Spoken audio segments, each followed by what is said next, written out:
Ora, viva, muito boa noite, bem-vindo à edição de quinta-feira do seu jornal principal. É momento de olharmos os destaques do dia.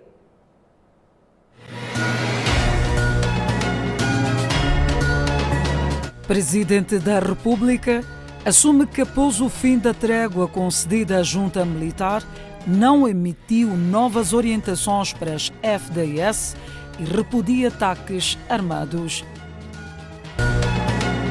Aprovado na generalidade e por consenso, o acordo de extradição entre Moçambique e as repúblicas das Maurícias e Vietnã.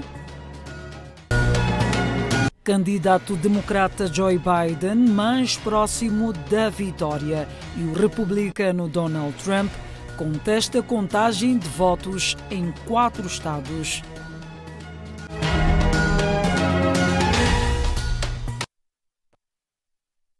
O Presidente da República exorta os órgãos de administração da Justiça a tornarem-se mais acessíveis ao povo.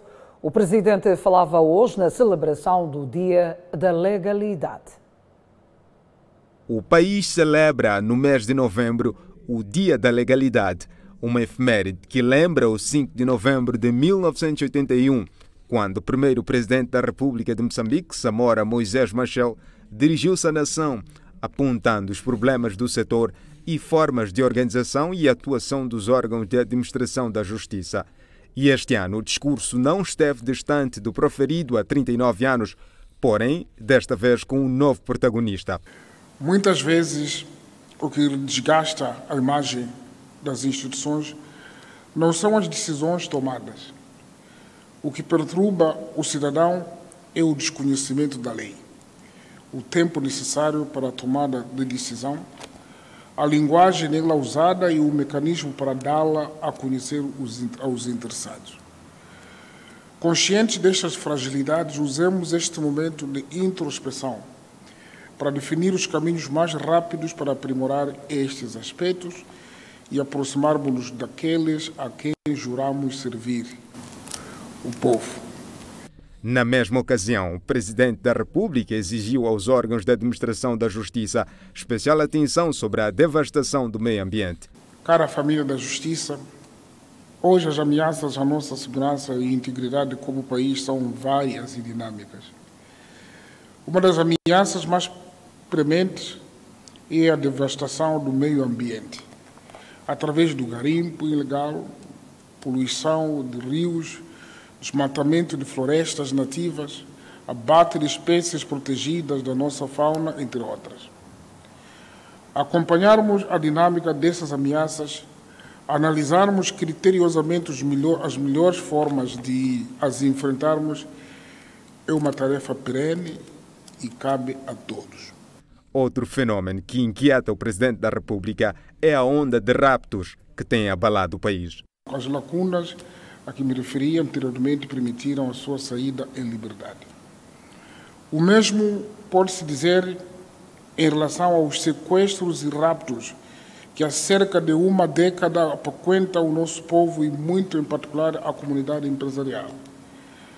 A separação de poderes não implica nem significa ações isoladas, mas uma coordenação institucional forte na defesa dos mais altos interesses da nação moçambicana. Por seu turno, o ministro do Interior, Amad Miquidad, reiterou o compromisso de reforço da legalidade pelo órgão de administração da Justiça.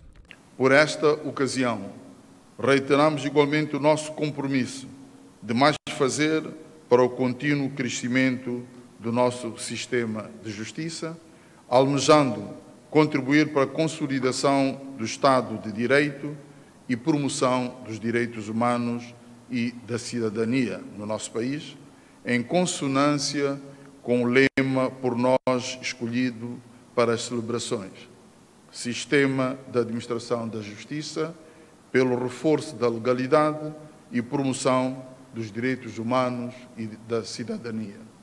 Refira-se que este ano o Dia da Legalidade celebra-se sob o lema Sistema de Administração da Justiça, pelo reforço da legalidade e promoção dos direitos humanos e da cidadania.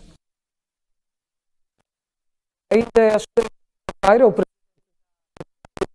assumir que a do mas irei instruir as forças de defesa e segurança a partir de amanhã, no intervalo de uma semana, parar de perseguir a junta. Passam 12 dias após o presidente da República ter declarado trégua à autoproclamada junta militar. Uma declaração que mereceu uma atualização esta quinta-feira, durante a celebração do Dia da Legalidade. Nós não vamos ficar sossegados quando ouvirmos vozes de moçambicanos que dizem que eles devem resolver, que dizem que nós não somos integrados. Estamos livres, incluindo todas as bancadas do nosso Parlamento, para juntos trabalharmos no sentido de trazer a paz para os moçambicanos. Terminado este período, tanto de 7 dias que tínhamos previsto, mais dias seguiram-se, por isso até hoje, sem que instruíssemos o contrário. As forças de defesa e segurança não estão instruídas o contrário. Portanto, lamentamos trazer simplesmente informações que relatam o desafio contra a soberania nacional.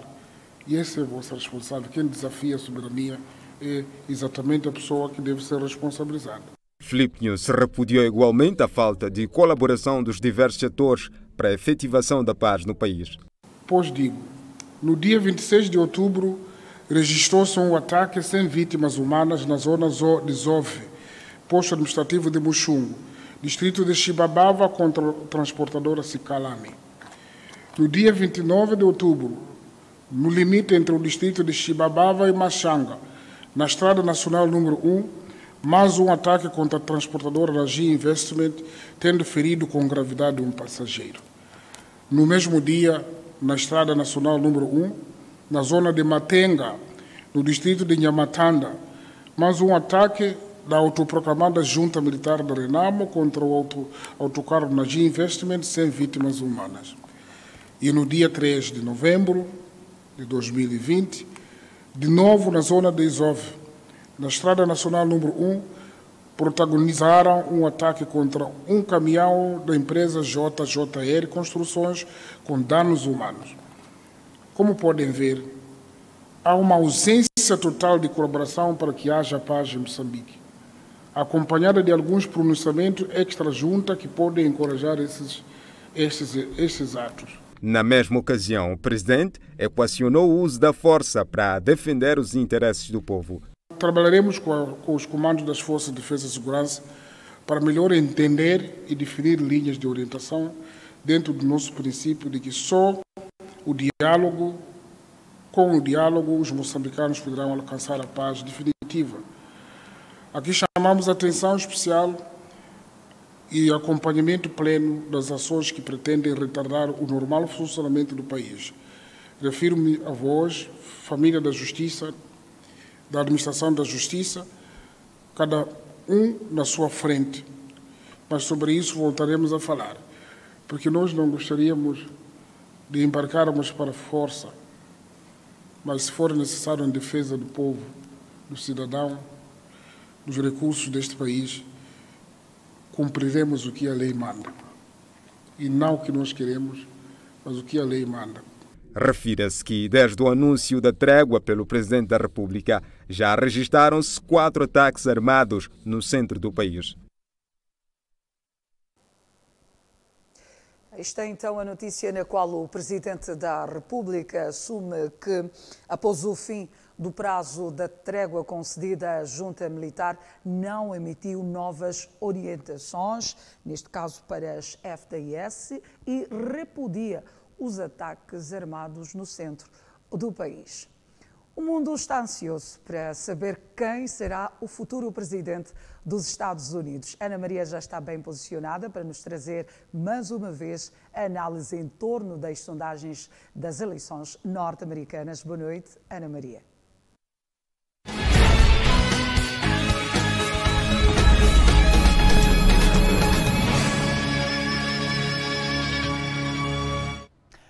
Boa noite, Énia Malô. Hoje é o terceiro dia em que o processo de contagem de votos nos Estados Unidos decorre. e ao longo do dia foram então divulgados alguns resultados preliminares que vamos poder acompanhar daqui a pouco. Mas antes vamos então acompanhar a notícia que dá conta que o candidato democrata Joe Biden sai na frente nas presidenciais norte-americanas com 264 delegados nos resultados preliminares do colégio eleitoral. Trump, que até então conseguiu 214 delegados, contesta a contagem dos votos em 4 estados. À medida que a contagem vai sendo feita, os resultados preliminares dão vitória a Joe Biden, que conseguiu até então 264 delegados contra 214 de seu rival republicano Donald Trump. A contagem de votos em vários estados decisivos está perto do fim, com o candidato democrata a levar vantagem com percentagens mínimas. Ambos os candidatos continuam com possibilidades de chegar aos 270 votos no colégio eleitoral, mas o caminho de Joe Biden parece mais facilitado devido às projeções que lhe dão vitória no Wisconsin, Michigan, Arizona e Nevada. Em tom ameaçador, Trump contesta a contagem em 4 estados. We want the law to be used in a proper manner. So we'll be going to the U.S. Supreme Court. We want all voting to stop. We don't want them to find any ballots at 4 o'clock in the morning and add them to the list. Okay? Já Joe Biden acredita na vitória dos democratas, mas não canta vitória antes do tempo. I'm not here to declare that we've won, but I am here to report when the count is finished, we believe we will be the winners. Only 3 presidential campaigns in the past have defeated an incumbent president. When it's finished, God willing, we'll be the 4th. Virtually all the remaining ballots to be counted were cast by mail. And we've been winning 78% of the votes by mail in Pennsylvania. Biden poderá se tornar no candidato presidencial mais votado na história americana. Atualmente está com mais de 72 milhões de votos, número que poderá subir após o fim de contagem dos votos. Biden suplanta assim Barack Obama, que conseguiu 69,4 milhões de votos.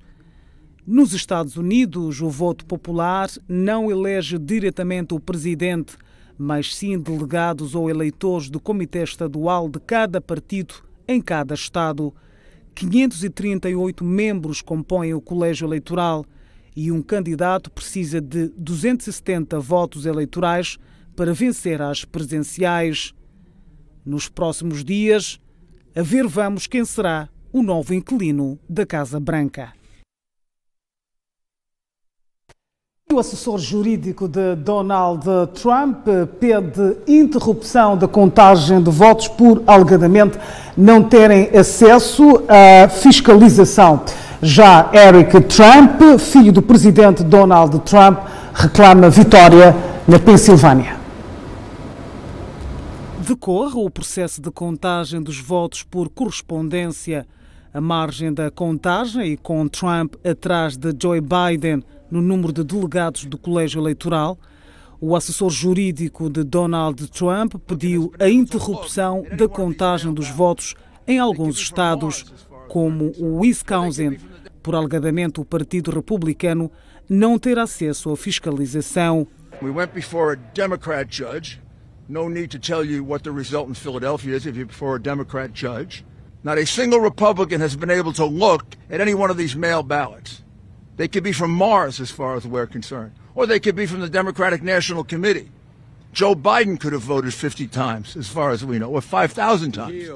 Na mesma onda vai o filho de Donald Trump, que diz que há batota e que seu pai venceu na Pensilvânia, um dos importantes estados. We've declared victory in Pennsylvania. We're up by 400,000 votes, with 86% of the precincts in. 86%. We have Republican votes still coming in from Trump country. And the Democrats know that the only way that they could win this election is to cheat in Pennsylvania. Já a Comissão Eleitoral de Wisconsin diz que o sistema eleitoral é sólido no estado e possui todos os registros dos votos aprovados. And so I believe that would be the case if we had a recount again in our state, that you would find that we have a really solid system here, and that there's an incredible paper trail for every single request, registration, and ballot that's cast. Com os resultados preliminares a darem vantagem aos democratas, muita tinta ainda vai correr nos próximos dias. Como já sabe, hoje é o terceiro dia de contagem de votos nos Estados Unidos da América e esta contagem ainda está longe de terminar. Alguns estados já processaram na totalidade os seus votos, mas em outros estados estão em 54% a 74%. A seguir vamos então acompanhar a reportagem que dá conta dos protestos à margem da contagem dos votos que levam apoiantes de Donald Trump e Joe Biden às ruas. Falando em exclusivo à TV Sucesso, os analistas de política internacional Hilário Chacat e Mohamed Yassine dizem não esperar muitas mudanças na política externa dos Estados Unidos da América caso Joe Biden chegue ao poder. O Joe Biden, portanto, poderá entrar com este grande trabalho de tentativa de trazer os Estados Unidos da América para uma perspectiva mais interventiva naquilo que é a sua política externa. A questão de terrorismo é um problema universal e que necessita de uma solução universal. Então eu penso que caso chegue ao poder, vai também se preocupar com isto e vai, de certa forma, uma outra batalha que penso que é importante, que vai manter o Joe Biden, que o Trump fez com muito mais vigor, que é o seu combate contra a expansão da China, não é? Naquilo que era a perspectiva Let's Make America Great Again. Penso que o Joe Biden não vai abandonar isto. Vai tentar continuar a travar uma grande batalha, sobretudo em África, onde a China tenta controlar e dominar, sobretudo, os recursos valiosos e estratégicos. Penso que os Estados Unidos da América também vai se preocupar quando o Joe Biden, caso chegue ao poder, com esta questão de conter a China, que é uma grande ameaça para aquilo que é a hegemonia norte-americana. Os analistas entendem que o candidato democrata vai continuar com a política expansionista para se manter como a maior potência do mundo. Os últimos 4 anos de Donald Trump criaram uma ruptura nos tratados e convenções internacionais das Nações Unidas e dos outros continentes em relação à visão que tinha do que seria uma presidência americana. Entrar para a política criou todo esse estrago, se assim posso dizer, em termos de cooperação mundial, que Joe Biden, com a experiência política que tem, de 47 anos como senador e como vice-presidente, poderá repor. Repara, um dos exemplos claros é a saída dos Estados Unidos da América no Tratado Ambiental. Quer dizer, nenhum outro presidente no passado conseguiu destruir a imagem dos Estados Unidos da forma como Trump destruiu. Neste momento, o candidato democrata à Casa Branca, Joe Biden, lidera a contagem dos votos em vários estados nos Estados Unidos da América. Hilário Chacat, Mohamed Yassine, analistas de política internacional, afirmarem que pouco vai mudar em relação à política externa norte-americana caso o candidato democrata Joe Biden vença as eleições. Agora sim, vamos então à reportagem que dá conta dos protestos que estão a decorrer em várias cidades norte-americanas entre apoiadores de Donald Trump e Joe Biden. Em Detroit, no estado de Michigan, dezenas de apoiantes de Trump gritaram "parem a contagem", com a polícia em fila para impedir a entrada no edifício onde são contados os boletins. Em Phoenix, no Arizona, ouviram-se cânticos de "parem o roubo", frente às mesas do voto, com um membro da Câmara dos Representantes, o republicano Paul Gosar, a juntar-se à multidão dizendo "não vamos deixar que esta eleição seja roubada". Os protestos surgiram quando Trump afirmou, sem quaisquer provas, que havia problemas com a votação e a contagem dos votos, tendo apresentado queixa em 13 estados por causa das eleições presidenciais. Enquanto apoiantes de Trump continuam a exigir o fim da contagem dos votos antecipados e enviados pelo correio, que deverão favorecer o candidato democrata Joe Biden, milhares de manifestantes saíram às ruas de Nova York e Seattle para exigir que todos os boletins sejam contados. Em Portland, no estado de Oregon, que durante meses foi palco de protestos contra o racismo, a governadora Kate Brown pediu a intervenção da Guarda Nacional depois de manifestantes pró-Biden terem iniciado atos de violência no centro da cidade, segundo as autoridades que deram conta de janelas partidas. Em Nova York, centenas de apoiantes de Biden desfilaram na 5ª Avenida em Manhattan, tendo a polícia feito 2 dezenas de detenções. Segundo a agência de notícias espanhola EFE, a polícia de Nova York confirmou a detenção de 20 indivíduos na noite de ontem, acusados de atearem fogos e ovos e lixo. Protestos semelhantes tiveram lugar em pelo menos meia dúzia de cidades, incluindo Los Angeles, Houston, Minneapolis e San Diego, de acordo com a agência de notícias Associated Press. De salientar que a campanha de Donald Trump decidiu avançar com processos judiciais na Pensilvânia, Michigan e Geórgia para tentar interromper a contagem de votos nos 3 estados, numa altura em que a vitória do candidato democrata Joe Biden parece cada vez mais próxima. O próximo morador da Casa Branca será o candidato que conseguir pelo menos 270 delegados do colégio eleitoral. Daqui a pouco teremos um analista de política internacional, Dário Camal, que vai falar então destas eleições, mas por hora 9 pessoas foram presas em Portland após protestos entre apoiadores de Trump e Joe Biden. Manifestações favoráveis à democracia se espalham na madrugada desta quinta-feira pelos Estados Unidos. Protestos foram registrados em Washington, D.C., Nova York, Detroit, Portland.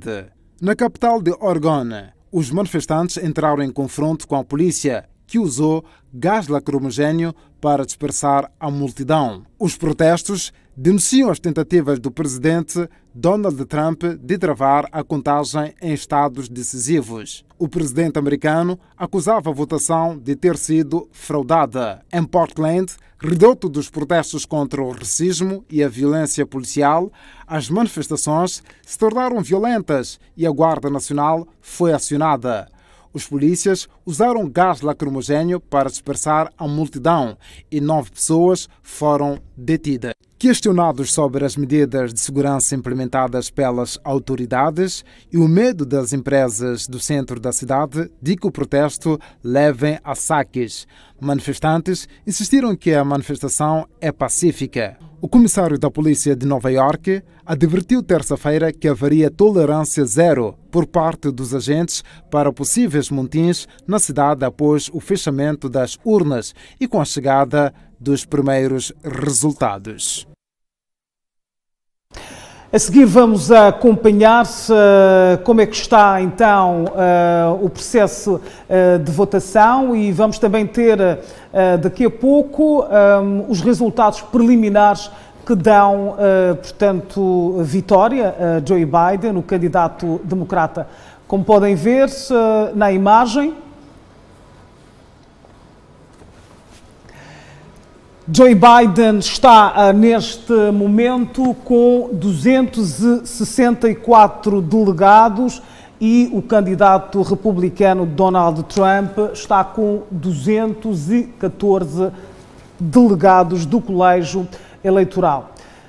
Vamos então agora analisar estes resultados preliminares para sabermos então como é que vai terminar este processo de contagem de votos e para isso contamos com a presença de Dário Camal, que tem estado connosco nos últimos dias a analisar estas eleições norte-americanas.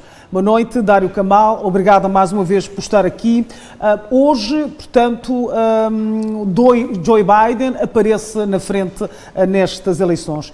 Isto é um sinal claro de que ele está mesmo com o pé à porta da Casa Branca? Boa noite, Ana. Boa noite, Tânia. Boa noite, produção.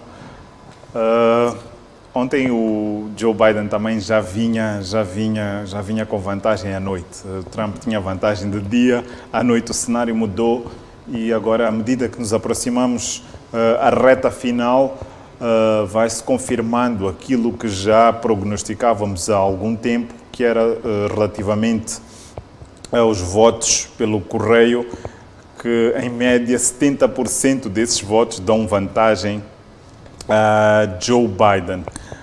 Isso significa que Joe Biden, por estar à frente, é favorito, mas ainda não ganhou.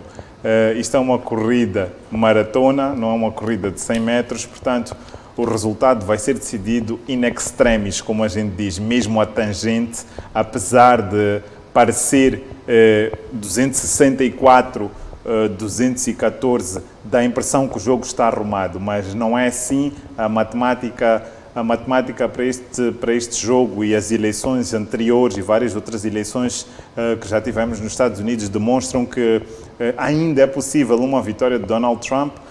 Joe Biden é favorito, mas olhando para o atual cenário, há muitos desenhos que podemos fazer. Até podemos desenhar um possível empate de 269 com 269. Mas a verdade é que Joe Biden, neste momento, precisa de apenas 6 votos do colégio eleitoral e ele está à frente em Nevada, quando estão contabilizados 76% dos votos. Ele leva uma vantagem, ainda que pequena, como tem sido em quase todos os estados. A disputa tem sido renhida, taco a taco, mas ele leva uma vantagem neste momento de quase 0,8% sobre Donald Trump e pode vir a levar os 6 pontos percentuais que precisa para ganhar. Penso que ao longo da noite, ou mais tardar, na manhã de sexta-feira, já vamos ter um resultado nas próximas horas, um resultado mais credível e já vamos saber quem é ou quem será o próximo presidente dos Estados Unidos, sabendo que Joe Biden leva vantagem. Mas Trump não perdeu. Em caso de reviravolta de Donald Trump na Nevada e em caso de vitória, apesar de Trump ter um caminho agora mais complexo, mais difícil para chegar à Casa Branca, porque teria de vencer na Geórgia, na Carolina do Norte, na Pensilvânia e teria que fazer uma reviravolta neste momento em Nevada. Não é expectável por causa do voto do correio eletrónico, que é o que está a ser contado, e Trump já tweetou há bocado que parem de contar esses votos, porque esses votos dão claramente desvantagem a Donald Trump. Mas não sabemos, o voto continua a ser secreto, ainda há votos por contar, há muitos votos por contar. Estas eleições já são históricas, ultrapassaram os 130 milhões de votos. O próprio Trump já bateu o seu próprio recorde quando comparados com as últimas eleições de 53 milhões, passou para 68 milhões de votos. Neste momento também Joe Biden já bateu o recorde, está em 73 milhões de votos. Como o candidato mais votado na história dos Estados Unidos. E as eleições também são umas eleições históricas. Em 120 anos nunca se votou tanto nos Estados Unidos, ultrapassamos 130 milhões num país onde é preciso refletir que o voto não é obrigatório. Estamos a falar que 67% dos eleitores foram às urnas nestas eleições. E mas aqui se deve assim? Há dois grandes motivos, eu já sei que íamos me perguntar isso, há dois grandes motivos para as pessoas terem aderido em massa às urnas.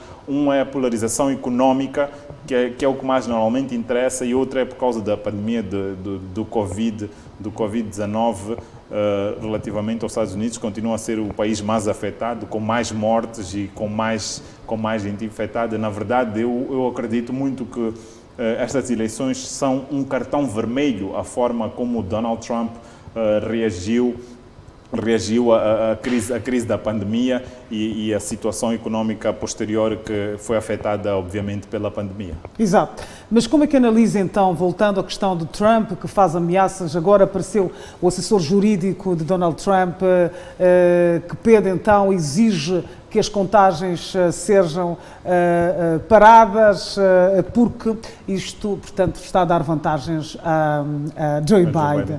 Como é que analisa esse posicionamento deste assessor jurídico, que também fala por parte do presidente Donald Trump? Por acaso, o assessor jurídico do Donald Trump, que está em Nova York, tem muita influência na política, um conhecido advogado americano, tem muita influência na política. Mas já acha que isso vai acontecer? O Trump vai reclamar, já reclamou em Wisconsin, já pediu recontagem em Wisconsin, vai reclamar em outros estados, mas eu acho que isso também revela um pouco de desespero por parte de Donald Trump relativamente àquilo que têm sido os resultados. Começou com muita euforia nos primeiros dias, porque os resultados realmente estavam a ser bons, as contagens estavam a ser muito boas. Qualquer um de nós podia cair no erro de dizer que Trump vai ganhar estas eleições facilmente, se olharmos para os primeiros 50% dos votos contados. Aí Trump esteve a arrasar, entre aspas, mas as eleições não acabam em 50%, é preciso ir até ao fim. Eram os votos físicos que davam vantagem a Trump, mas o voto por correio tem feito toda a diferença. Mas olhando para a atitude de Trump, não é de espantar, não é nada do outro mundo. Ele está a ser também coerente com a sua forma de ser, de estar e de twittar, de como ele é nas redes sociais, como ele tem sido também um pouco na vida real, mas não era de espantar. Os fãs de Trump também são um pouco mais agressivos, mas também não era de espantar esta forma intimidatória. Já o haviam feito por e-mail para as pessoas, para intimidar as pessoas, mas acho que isto não vai dar em mais do que alguns tumultos que vão acontecer. Acho que ainda estão todos com muita adrenalina destas eleições, mas acho que depois se vai acalmar. Não está perdido para Trump, mas isto também, se calhar, no fundo, ele acredita que já não tem grandes hipóteses, então quer arranjar uma outra maneira para justificar uma hipotética derrota, porque já não o vejo com tanto entusiasmo e otimismo relativamente aos resultados para si. Apesar de Trump, neste momento, estar a liderar na Carolina do Norte, na Geórgia vai ganhar em Alasca, que são mais 3 votos, e na Pensilvânia também está a liderar. Na Geórgia, que são 16 pontos eleitorais, tem 214 neste momento, vai passar para 230, porque já foram contabilizados 99% dos votos, apesar de Trump estar a ganhar com 0,3% de percentagem a mais, mas faltam apenas 1% para se contabilizar, e a manter-se essa tendência na Geórgia ele vai vencer. Vencer na Geórgia faz, como eu disse, 230 pontos, depois tem a Carolina do Norte, onde ele leva vantagem de 1,8% percentuais e vai provavelmente também ganhar, já se contabilizou 88%, o que significa que vai somar mais 15 pontos. Somados mais esses 15 pontos, ele terá 245, e 245 então fica dependente de Pensilvânia, fica dependente de Nevada e de Alasca. Depois tem a situação da Arizona que não se finalizou. Muito provavelmente Joe Biden vai ganhar no Arizona, e por isso é que ficam-lhe a faltar estes 6, 264, ficam-lhe a faltar os 6 de Nevada, que são exatamente o número que ele precisa para fazer os 270. Num caso muito improvável de empate, teríamos isso aconteceu em 1800, uma vez, quando Thomas Jefferson foi eleito presidente dos Estados Unidos. Aconteceu também, não, 2 vezes, porque em 1824 John Adams também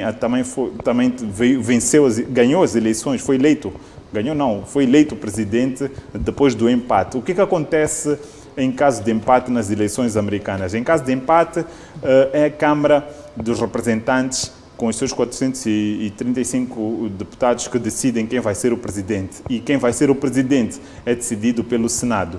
Falando nisso, a Câmara dos Representantes vai manter-se com os democratas. Nancy Pelosi vai manter a presidência da Câmara dos Deputados. Não era também uma grande novidade, mas era o mais provável, e sucedeu-se.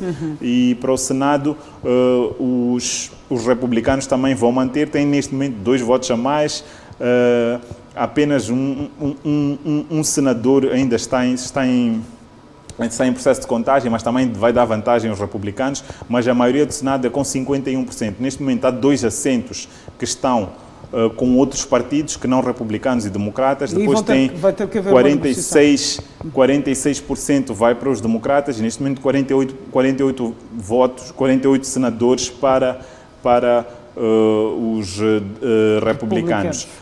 E nesse caso seria o Senado a decidir o vice-presidente e a Câmara a decidir o presidente. Mas a Constituição, dos Estados Unidos da América diz que Nancy Pelosi assume provisoriamente em caso de empate, deste improvável empate que falamos. Nancy Pelosi assume provisoriamente, mas até 4 de março deve ser indicado o novo Presidente da República. Exato. Vamos mais uma vez então olhar para a tabela dos resultados preliminares. Joe Biden está na frente com 264 delegados e Donald Trump está com 214 delegados. As pesquisas, as sondagens mostram que Donald Trump terá um caminho espinhoso para continuar com a presidência dos Estados Unidos da América. Já Joe Biden tem o caminho mais facilitado. Mas, como disse Dário Camal, tudo está em aberto, os 2 candidatos têm chances de vencer estas eleições e vamos então esperar os próximos dias, os resultados definitivos, que não serão aceitos com tanta facilidade entre os 2 candidatos. Por isso mesmo já há confrontos nas ruas das diversas cidades norte-americanas entre apoiantes de Donald Trump e Joe Biden. Obrigada, Dário Camal, por esta análise. Última questão, Dário Camal. Em quanto tempo teremos os resultados definitivos destas eleições? Bom, os resultados definitivos vai depender daquilo que também o judicial, os tribunais decidirem, porque Trump vai reclamar. É provável que amanhã a gente já tenha, porque eu acho que Nevada é o estado que vai decidir as eleições. Se Biden ganhar em Nevada, leva 6 pontos, faz 270. Se perder em Nevada e Trump continuar na frente nos outros estados, então Trump pode ser eleito porque precisa de Nevada também. Portanto, acho que Nevada é o estado que vai decidir, mas com as reclamações cá na Flórida e noutros estados, Wisconsin, ele já reclamou, conforme eu já havia dito, vai recorrer aos tribunais. Primeiro, como é que isso funciona? Ele reclama em cada estado e depois é que leva à Suprema Corte. Ele tem influência, tem muitos advogados na sua equipe, os republicanos são muito influentes, têm muita força para fazer isso, não para mudar as eleições se calhar, mas para fazer barulho e levar isto até arrastar o processo o máximo possível. Portanto, prevejo que os resultados, amanhã a gente já tenha o nome do presidente eleito e depois nos próximos dias se termine a contagem até sábado, domingo, para termos já resultados finais completos de todos os estados e depois para a semana, dependendo do número de estados, em 3 estados ele já reclamou, se ele continuar a fazer isso em mais estados, vamos ter mais tempo seguramente para serem homologados estes resultados finais, porque ele já pediu também recontagem em alguns estados, então aí vai haver esse processo todo que pode levar se calhar 1, 2, 3 semanas ou mesmo um mês. Exato. São então alguns truques do candidato Donald Trump para tentar fazer pressão e levar vantagem nestas eleições que, a partida, Joe Biden está na frente. Vamos então esperar os resultados definitivos para sabermos quem vai, portanto, colocar-se definitivamente o pé na Casa Branca. Acompanhe então as notícias sobre as eleições norte-americanas aqui na TV Sucesso nos próximos serviços noticiosos. Énia, é contigo.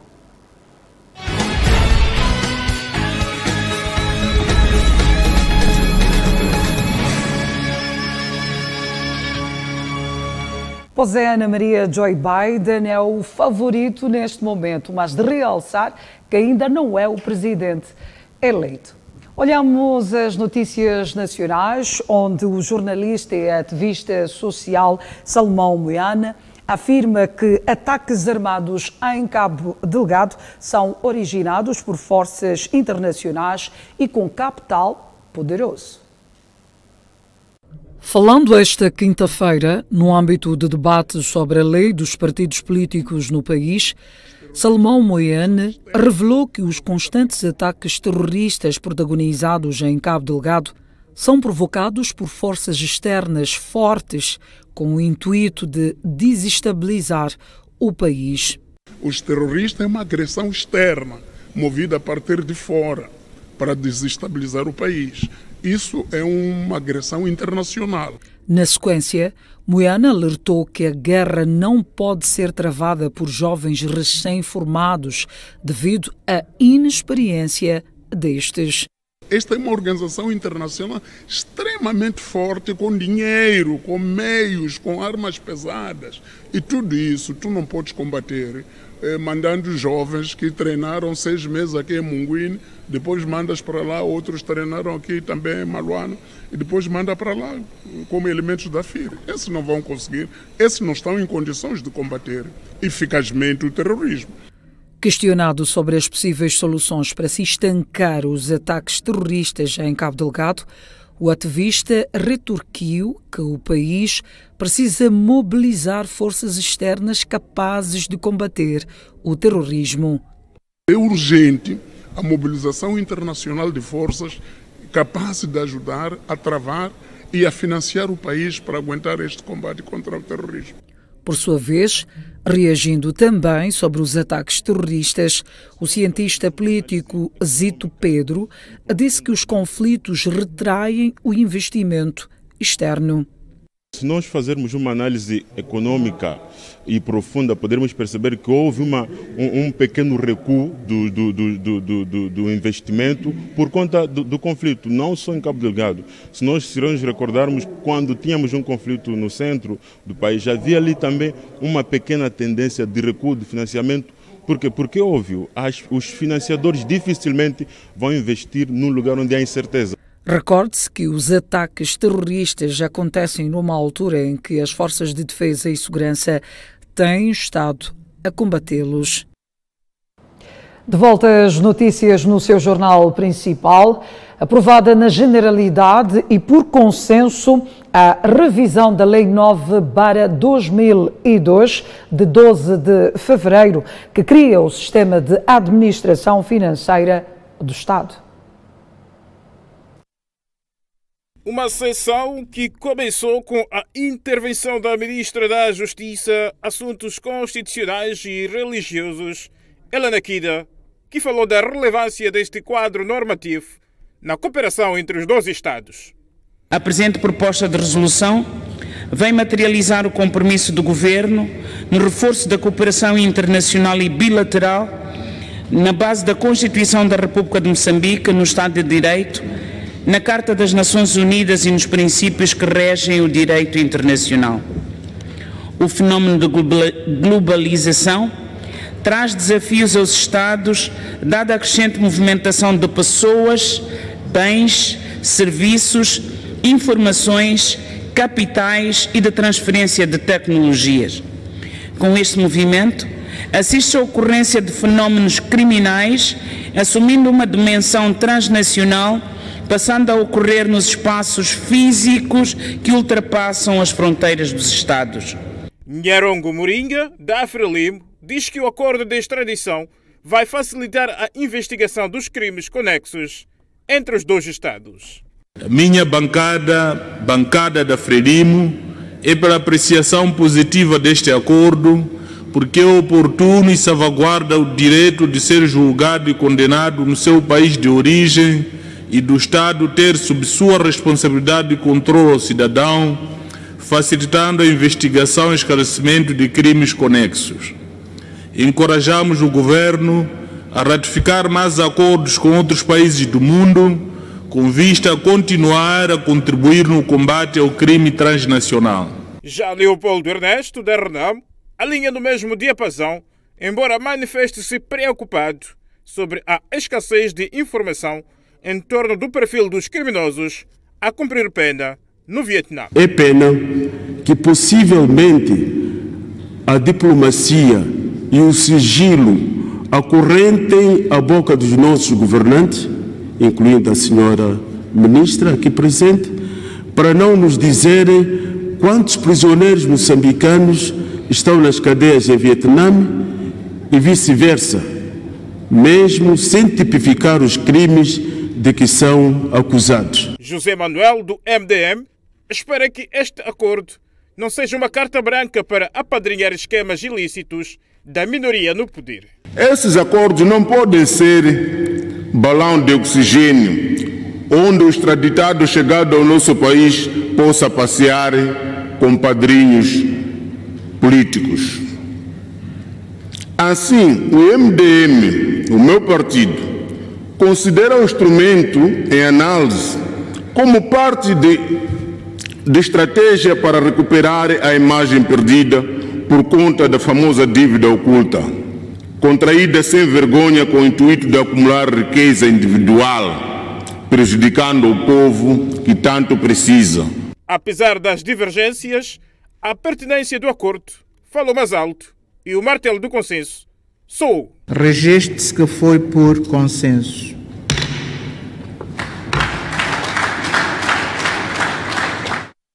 Ainda esta quinta-feira foi aprovada na generalidade e por consenso a proposta de resolução que ratifica o acordo sobre extradição entre o governo de Moçambique e do Vietnã. As três bancadas foram unânimes na aprovação do acordo de transferência com as Maurícias, que permite que cada cidadão cumpra pena no seu país de origem. A bancada da Frelimo validou o documento e fala dos dilemas enfrentados pela pessoa condenada. O dilema por que passam as pessoas condenadas fora do seu país jaz, entre outras, na dificuldade de acesso à dimensão ressocializante das penas, incluindo a inserção do condenado pós-prisão. A dificuldade de apresentar prova de residência fixa no estrangeiro é outro dilema que condiciona a concessão de liberdade condicional, daí a pertinência de aprovação do presente instrumento normativo. Queremos saudar o Governo da República de Moçambique e ao Governo da República das Maurícias por terem tomado uma sábia decisão em benefício de seus cidadãos. Ao Governo de Moçambique, encorajamos a continuar a trabalhar, como nos habituou, na busca do bem-estar do povo moçambicano, o único patrão do nosso querido presidente. Parabéns, camarada presidente Filipe Jacinto Nunes. O povo confia em ti e é contigo que dá certo. Já a Renamo diz que o acordo ganha importância pela necessidade do respeito pela soberania. Nenhum país já se desenvolveu com a corrupção, nenhum país já se desenvolveu com a justiça trelada política, como é o caso de Moçambique. A proposta de resolução que abre as portas para ratificarmos o acordo de transparência de pessoas condenadas poderá ser estendido a mais países estratégicos, permitindo assim benefícios mútuos, sempre na condição que a nossa justiça seja autônoma e mais comprometida com os moçambicanos.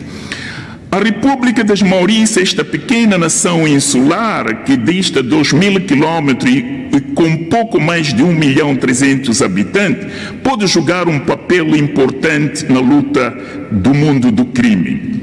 A lei que aprovamos ontem de recuperação de ativo pode ser complementada de alguma forma com estas resoluções de transferência de pessoas condenadas e o acordo de extradição entre os países. Para o Movimento Democrático de Moçambique, tudo que fortalece o país é bem-vindo. Tudo que é para fortalecer a amizade e a cooperação é bem-vindo, sobretudo na área da cooperação judiciária, já que pode ser importante para estancar o crime, os sequestros, a roubalheira que tem sido flagelo do nosso país. A cooperação e excelência, creiam-me, é uma arma poderosa para combater o crime transnacional e o crime organizado.